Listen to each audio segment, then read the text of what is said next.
नमस्कार साथियों, उपस्थित नेतागण। मुझे बड़ी खुशी है यहाँ आने का मौका मिला। मैं सीधी सी बात आपके सामने रख देता हूँ।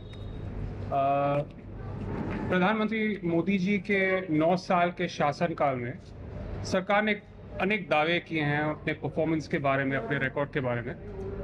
कांग्रेस पार्टी बस उनके लिए 9 सवाल रखना चाहती है। मैं आपके सामने ये 9 सवाल पेश करूंगा। थोड़े से आंकड़े खास करके अर्थव्यवस्था से संबंधित मैं आपके सामने पेश करूंगा, लेकिन मैं संक्षिप्त में रखूंगा और फिर आपके सवाल ले पाएंगे। तो ये हमारी एक 9 साल 9 सवाल डॉक्यूमेंट हमने तैयार किया है। फुल डिटेल्स इसमें हैं, आंकड़े हैं, आप देख लीजिए। पहला सवाल अर्थव्यवस्था से संबंधित है।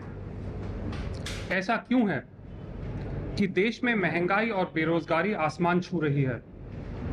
क्यों अमीर और अमीर हुए हैं और गरीब? सार्वजनिक संपत्तियों को मोदी जी के मित्रों को क्यों बेचा जा रहा है? आर्थिक विषमताएं क्यों बढ़ रही हैं? आप सबको मालूम है कि मैं आपको एक सीधा सा चार्ट दिखाना चाहता हूँ। ये आपकी कॉपीज में भी होगा। एलपीजी का रेट 2014 और 2023 के मुकाबले 410 रुपए से 1100 रुपए पहुंच गया है। पेट्रोल का 71 रुपए से 100 तक पहुंच गया है प्रति लीटर। सरसों का तेल 90 रुपए से 140 से ज्यादा पहुंच गया है। आटा 22 से 35 रुपए किलो। दूध 35 से 53 रुपए। तो ये साफ दिखाता है कि जो भी दावे सरकार कर रही है, जो आम जनता पे असर इस टेबल से हो रहा है। कई विशेषज्ञों का मानना है कि जो युवा बेरोजगारी है, बेरोजगारी तो है ही, युवा बेरोजगारी 30 से 40% तक पहुंच गई है पहले से, 30 से 40% तक। और सबसे ज्यादा बेरोजगारी उन युवाओं में है जिनकी डिग्रीज हैं। तो एक तरफ आप उनको पढ़ने को कहते हो, कॉलेज जाने को कहते हो, डिग्रीज लेने को कहते हो, और दूसरी तरफ कोई रोजगार नहीं प्राप्त होता है। कुछ दिन पहले डीमोनेटाइजेशन 2.0 की घोषणा हुई थी। 2000 रुपए के नोट आप सबको पता है। लेकिन जो पिछली बार डीमोनेटाइजेशन हुआ, नोटबंदी हुआ, उसका क्या असर पड़ा? काला धन पे कोई असर नहीं पड़ा। आपको मालूम है कि कर्नाटक में अभी जो चुनाव हुआ है, वहाँ पे 40% सरकार के खिलाफ हमारा एक पूरा कैंपेन चला, बहुत बड़ी जीत हुई। और आप कर्नाटक वालों से पूछ सकते हो कि वहाँ पे काले धन पे क्या असर पड़ा नोटबंदी का। जो कैश इन सर्कुलेशन है पिछले 2016 के बाद 71% बढ़ा। तो दूसरा कारण जो सरकार ने दिया था नोटबंदी का, ताकि डिजिटल इंडिया, लोग अपने फोन से पेमेंट करेंगे।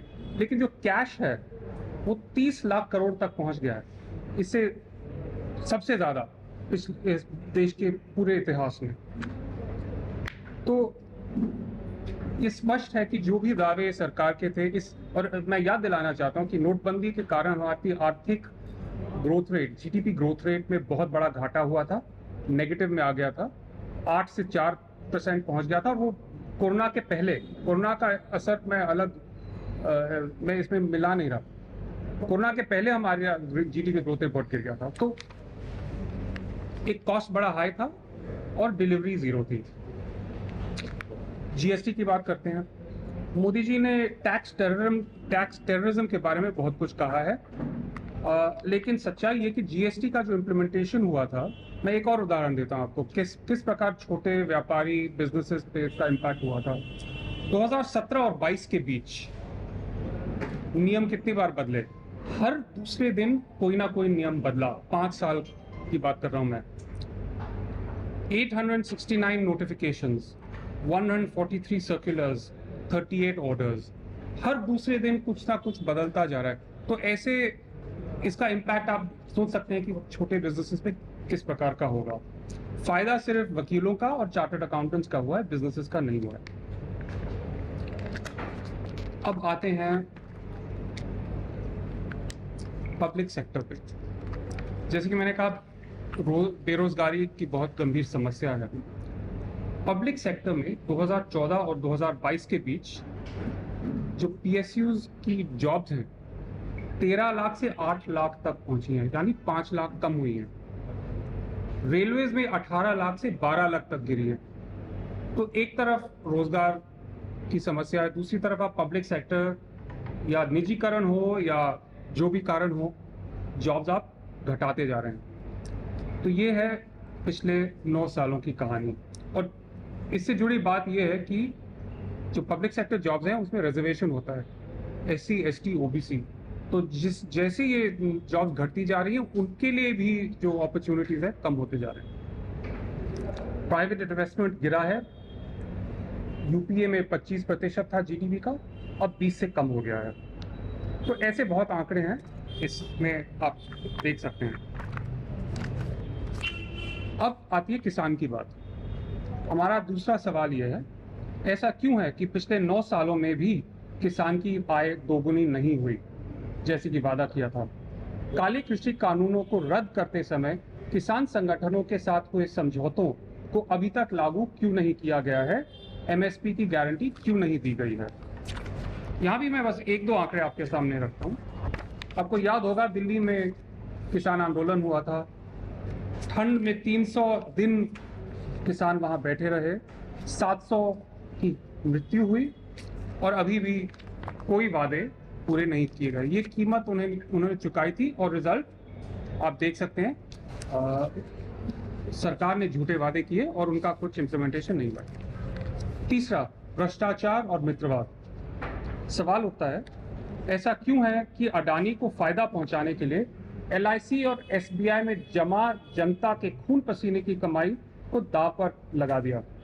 भ्रष्टाचार को खत्म करने के बाद भ्रष्टाचार को खत्म करने की बात करने वाले प्रधानमंत्री इस पर जवाब क्यों नहीं देते कि अडानी की फर्जी कंपनियों में 20,000 करोड़ रुपए कहां से आए?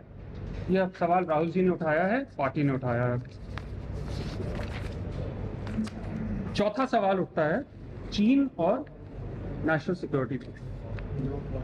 अभी हाँ, ऐसा क्यों है कि चीन को लाल आंख दिखाने की बात करने वाले प्रधानमंत्री ने उसे 2020 में क्लीन चिट दी? ना कोई आया है ना कोई घुसा आया, आपको याद होगा, जबकि आज भी हमारी जमीन पर कब्जा करके बैठे हुए हैं। सारी डिटेल्स रिपोर्ट में है, अगर आपको चाहिए मैं दे सकता हूँ। सामाजिक सद्भाव, 5वां सवाल, ऐसा क्यों है कि चुनावी फायदे के लिए जानबूझकर बंटवारे की राजनीति को हवा दी जा रही है और समाज में डर का माहौल बनाया जा रहा है? छठा सवाल, सामाजिक न्याय। ऐसा क्यों है कि महिलाओं, दलितों, ST, OBC और अल्पसंख्यकों के खिलाफ हो रहे अत्याचारों पर प्रधानमंत्री चुप रहते हैं? वे जाति जनगणना की मांग को क्यों नजरअंदाज कर रहे हैं? एक बहुत महत्वपूर्ण मांग है, उसकी बात हो सकती। 7वां सवाल, लोकतांत्रिक संस्थाएं। ऐसा क्यों है कि विपक्षी दलों और नेताओं के खिलाफ बदले की भावना से कार्रवाई की जा रही है? क्यों जनता द्वारा चुनी गई विपक्षी दलों की कई सरकारें गिराई गई? पिछले 9 सालों में संवैधानिक और लोकतांत्रिक संस्थाओं को क्यों कमजोर किया जा रहा है? 8वां सवाल, जन कल्याण योजनाएं। ऐसा क्यों है कि बजट में कटौती करके मनरेगा जैसे जन कल्याण की योजना को कमजोर किया जा रहा है? गरीब, आदिवासी और जरूरतमंदों के सपनों को क्यों कुचला दिया जा रहा है? और आखिरी क्वेश्चन, आपको याद होगा, कोरोना से संबंधित है। ऐसा क्यों है कि कोरोना के कारण 40 लाख लोगों की मौत के बाद, 40 लाख, वैसे 47 लाख आंकड़ा WHO का है, और इंडिया में सबसे ज्यादा मौतें कोरोना काल में इंडिया में हुई, 47 लाख। 47 लाख लोगों की मौत के बाद उनके परिवारों को मुआवजा देने से मना कर दिया गया।